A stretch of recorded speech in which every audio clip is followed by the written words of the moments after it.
Hello दोस्तों। तो स्वागत है आपका हमारा ऑडियो सीरीज में। तो हम लोग दोस्तों जो ग्रुप डी है इसकी तैयारी के लिए ऑडियो सीरीज लाए हैं, जिसमें हम 100 ऑडियो जो है रिलीज़ करेंगे, जिसे आप केवल सुनकर अपने जो एग्ज़ाम में परफॉर्मेंस है उसमें क्या कर सकते हैं, वृद्धि कर सकते हैं। तो दोस्तों आज से हम साइंस का पोर्शन चालू करने वाले हैं। तो फिजिक्स, केमिस्ट्री और बायोलॉजी जो है ये तीनों को हम लोग पहले कवर करने वाले हैं। तो आज से हम लोग शुरुआत करेंगे फिजिक्स से, मतलब भौतिकी विज्ञान की। दोस्तों यहाँ काफ़ी इम्पोर्टेंट चैप्टर है, क्योंकि साइंस से यदि 25 क्वेश्चन आते हैं तो कम से कम 10 से 11 क्वेश्चन जो है हमारे फिजिक्स से होते हैं, जिस कारण इसे कंप्लीट करना बहुत ही ज़रूरी है। तो हम दोस्तों इस वीडियो में एकदम बेसिक से फिजिक्स को जानेंगे टॉप लेवल तक, और उन सभी क्वेश्चन का डिस्कशन भी करेंगे जो भी ग्रुप डी में आते हैं। तो चलिए दोस्तों जानते हैं फिजिक्स के बारे में। तो प्रकृति तथा प्राकृतिक घटनाओं का अध्ययन क्या कहलाता है? भौतिक विज्ञान। भौतिक विज्ञान जो जितने भी प्रकृति और प्राकृतिक घटनाओं का अध्ययन है वो भौतिक विज्ञान कहलाता है। जैसे एसी का चलना, तारों का चमकना, हवा की गति, ऊष्मा, ये सब क्या है? भौतिक प्रक्रिया है, भौतिक घटना है। तो इन सभी का अध्ययन, प्राकृतिक या भौतिक घटना का अध्ययन भौतिक विज्ञान कहलाता है। तो फादर ऑफ फिजिक्स, भौतिकी विज्ञान के जनक किनको कहा जाता है? आइजैक न्यूटन को। भौतिकी विज्ञान का जनक आइजैक न्यूटन को कहा जाता है। और आइजैक न्यूटन की एक किताब है जिसका नाम है प्रिंसिपिया। आइजैक न्यूटन की एक किताब है प्रिंसिपिया। तो प्रिंसिपिया की रचना किसने की है? आइजैक न्यूटन ने, सन 1687 में। दोस्तों और ये भौतिक शब्द है, ये किसने दिया? तो ये देने वाले थे अरस्तु। तो याद रखिएगा कि भौतिकी जो शब्द है वो दिया अरस्तु ने, लेकिन उनके फादर ऑफ भौतिकी किसे कहा जाता है? आइजैक न्यूटन को। तथा आप ये भी जानते होंगे कि इंडिया में एक महान फिजिक्स शास्त्री थे, भौतिक वैज्ञानिक थे, जिनको बोला जाता है सीवी रमन, जिन्होंने क्या दिया? रमन प्रभाव दिया। तो दोस्तों इंडिया में सीवी रमन ने रमन प्रभाव दिया, इसलिए इन्हें father of physics in India कहा जाता है। तो father of physics in India किन्हें कहा जाता है? सीवी रमन को। ये तो दोस्तों थी कुछ खास जानकारी।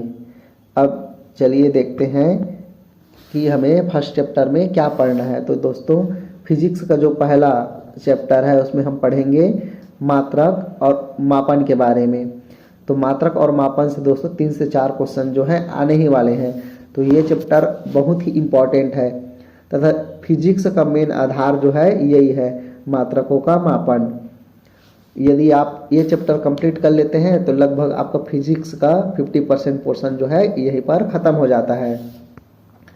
तो जितनी भी चीज़ें आप विज्ञान में पढ़ेंगे जिनको मापा जा सकता है वो सब क्या कहलाती हैं दोस्तों? भौतिक राशियाँ। तो मात्रकों के मापन में हम सबसे पहले क्या पढ़ते हैं? भौतिक राशियाँ। तो भौतिक राशि किन्हें कहा जाता है? किसी भी चीज़ें या विज्ञान में जो पढ़ा जाता है, जिनको मापा जा सकता है, वो सब क्या है? भौतिक राशियाँ हैं। दोस्तों ऐसा कोई भी चीज़ नहीं है जिनको जो है मापा नहीं जा सकता। तो ये सभी को क्या कहेंगे? भौतिक राशियाँ। जैसे लेंथ, वेट, वॉल्यूम, एनीथिंग, जितना भी चीज़ है सबको क्या किया जा सकता है? मापा जा सकता है। ऐसा कोई भी चीज़ नहीं है जिसको मापा नहीं जा सकता। हवा को भी मापा जा सकता है, पानी को भी, हीट को भी, एनर्जी को भी, तथा आपको भी मापा जा सकता है। तो हर एक चीज़ क्या है? मेजरेबल है। सभी चीज़ों को जो है मापा जा सकता है। तो सभी क्या हैं? भौतिक राशियाँ हैं। अब देखो दोस्तों, भौतिक राशियाँ हैं, अनेकों हैं, अनंत है, करोड़ों है भौतिक राशियाँ। तो क्या सभी को मापने के लिए अलग अलग चीज़ों का उपयोग होता है? या अगर देखो करोड़ों चीज़ है, करोड़ों चीज़ों को करोड़ों तरीके से मापें तो हम लोग ना उसको पढ़ पाएंगे, ना ये दुनिया समझ पाएगी। इसलिए हम इसको आसान बनाने के लिए फिजिक्स में 2 पार्ट में डिवाइड करते हैं। तो जितनी भी फिजिकल क्वांटिटीज़ हैं, जितनी भी भौतिक राशियां हैं, इनको 2 पार्ट में डिवाइड किया गया है। एक तो होती है दोस्तों मूलभूत राशियां, और दूसरी है व्युत्पन्न राशियां। क्या क्या? एक पहला मूलभूत राशियां और दूसरा क्या है दोस्तों? व्युत्पन्न राशियां। तो मूलभूत राशियां जो है केवल 7 होती हैं। कितनी? मूलभूत राशियां केवल 7 होती है। और व्युत्पन्न कितनी होती है? इन 7 के अलावा जितनी भी राशियां हैं, जिससे हम मेजरमेंट कर सकते हैं, वो सभी क्या कहलाती हैं? व्युत्पन्न राशि। तो चलिए दोस्तों जान लेते हैं कि ये 7 मुख्य मूलभूत राशि कौन कौन सी है। तो दोस्तों सबसे पहला है लेंथ। लेंथ मतलब दोस्तों लंबाई, इसको क्या है? मीटर एम से प्रदर्शित करते हैं। दूसरा दोस्तों है मास, मतलब क्या है? द्रव्यमान। द्रव्यमान को केजी या किलोग्राम से प्रदर्शित करते हैं। तीसरा है दोस्तों टाइम, मतलब समय, इसे सेकेंड एस से प्रदर्शित करते हैं। चौथा है दोस्तों टेम्परेचर, से केल्विन के से प्रदर्शित करते हैं। पांचवा है इलेक्ट्रिक करंट, इसे एम्पियर ए से प्रदर्शित करते हैं। और छठवा जो है पदार्थ की मात्रा जो है, छठवा है ज्योति तीव्रता, इसको कैंडेला CD से प्रदर्शित करते हैं। और सातवां जो है पदार्थ की मात्रा, जिसे मोल MOL से प्रदर्शित किया जाता है। तो दोस्तों ये थी हमारी 7 मूलभूत राशियाँ। कौन कौन सी? लेंथ, मास, टाइम, टेम्परेचर, इलेक्ट्रिक करंट, ज्योति तीव्रता, पदार्थ की मात्रा। इसके अलावा जितनी भी राशियाँ पाई जाती हैं सब क्या है? व्युत्पन्न राशियाँ हैं। इसके अलावा जितनी भी राशियाँ जो है पाई जाती हैं वो सभी क्या है दोस्तों? व्युत्पन्न राशियाँ। तो आपको ध्यान में रखना है कि भौतिक राशियों को जो है 2 पार्ट में डिवाइड किया गया है। पहला जो है मूलभूत राशि और दूसरा जो है व्युत्पन्न राशि। तथा मूलभूत राशियाँ कितनी हैं? 7 हैं। और इनके द्वारा इसके अलावा, इन 7 के अलावा जितनी भी राशियाँ बनती हैं सब जो है व्युत्पन्न राशियाँ हैं। अब चलिए दोस्तों आते हैं कि विमीय सूत्र के बारे में। तो इन भौतिक राशियों को जो है विमीय सूत्र के रूप में लिखा जाता है, जिसे हम MLT पद्धति कहते हैं। जब हम किसी भौतिक राशियों को MLT की घात में निरूपित करते हैं तो यह विमीय सूत्र कहलाता है। तो MLT के घात में निरूपित करना क्या कहलाता है? विमीय सूत्र कहलाता है। जैसे लंबाई हो गया, उसके लिए L, द्रव्यमान के लिए M और समय के लिए T का प्रयोग करते हैं। ताप के लिए K का, विद्युत धारा के लिए A का, ज्योति तीव्रता के लिए CD का और मोल की मात्रा के लिए MOL का प्रयोग किया जाता है। तो इस तरह से दोस्तों ये जो है व्युत्पन्न राशि और मूलभूत राशियों को हम क्या है? विमीय सूत्र के रूप में लिख सकते हैं। आपको कुछ इम्पोर्टेंट मैं सूत्र बता रहा हूँ, जो हो सके तो आप रिकॉल कीजिए और उसको याद कीजिए। जैसे एरिया का सूत्र क्या होता है दोस्तों? लंबाई गुणित चौड़ाई। ठीक है, एरिया क्या होता है? लंबाई गुणित चौड़ाई।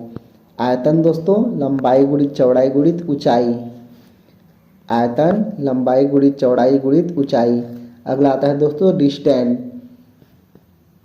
या फिर स्पीड, या फिर समय। तीनों को किस सूत्र से रिप्रेजेंट करते हैं? तो स्पीड के। स्पीड चाल इज इक्वल टू दूरी बटा समय। तो चाल बराबर क्या होता है? दूरी बटा समय। अब दोस्तों आता है अगला वेग।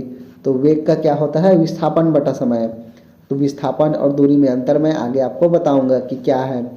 वेग जो चाल है, वेग और चाल दोनों दोस्तों समान होते हैं। दोनों का समान होता है, बस इसमें दूरी और विस्थापन का फर्क है। तो चाल बराबर होता है दूरी बटा समय और वेग मतलब होता है विस्थापन बटा समय। अब आते हैं फोर्स, बल। तो बल मतलब होता है, बल का सूत्र होता है द्रव्यमान गुणित त्वरण, और कार्य का सूत्र होता है बल गुणित विस्थापन। ये कुछ सूत्र हैं जो आपको याद होने चाहिए। बल बराबर क्या होता है? द्रव्यमान गुणित त्वरण, और कार्य बराबर क्या होता है? बल गुणित विस्थापन। उसके दोस्तों आता है संवेग। संवेग होता है द्रव्यमान गुणित वेग, और आवेग होता है फोर्स इनटू टाइम, बल गुणित समय। अब देखो दोस्तों भौतिक राशियाँ जो है मूलभूत राशियाँ और व्युत्पन्न राशियाँ 2 चीज़ों में डिवाइड हो गई। लेकिन इसके अलावा एक और राशियाँ होती हैं जिन्हें हम क्या बोलते हैं? पूरक राशियाँ। इनका उपयोग जो है कोण को मापने में किया जाता है। तो एक जो है समतल कोण और ठोस कोण, इन 2 कोणों को मापने के लिए हम किसका प्रयोग करते हैं? पूरक राशियों का प्रयोग करते हैं। तो समतल कोण को मापने के लिए हम रेडियन का उपयोग करते हैं। इसका SI यूनिट क्या है? रेडियन। यह 2 रेखाओं या 2 समतलों के बीच के कोण को मापता है। और जो सॉलिड एंगल है, जो ठोस कोण है, उसको हम स्टेडियम से मापते हैं। यह 3 कोड होता है। अब आते हैं सिस्टम ऑफ यूनिट्स, मात्रकों की पद्धति के बारे में। तो आपने पहले भी कभी पढ़ा होगा या नहीं पढ़ा होगा, जो है हमारी मात्रकों की जो पद्धति है वो 4 हैं। कौन कौन सा? CGS system, FPS system, MKS system और अभी कौन सा है? SI system. तो CGS सिस्टम में C मतलब सेंटीमीटर, G मतलब ग्राम और S मतलब सेकेंड। तो सेंटीमीटर, ग्राम, सेकेंड, ये क्या हो गया? CGS system. FPS सिस्टम में F मतलब फुट, P मतलब पाउंड और टाइम मतलब सेकेंड, तो ये हो गया FPS सिस्टम। और MKS सिस्टम में M, इसमें जैसे M का मतलब हो गया मीटर, K का मतलब kg और S का मतलब सेकेंड।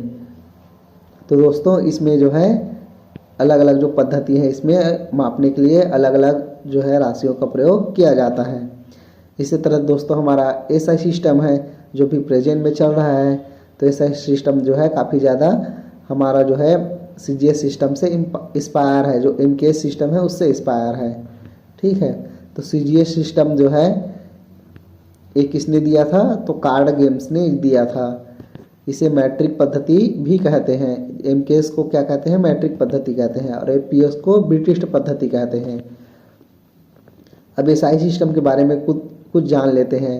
तो SI सिस्टम का फुल फॉर्म होता है इंटरनेशनल सिस्टम ऑफ यूनिट।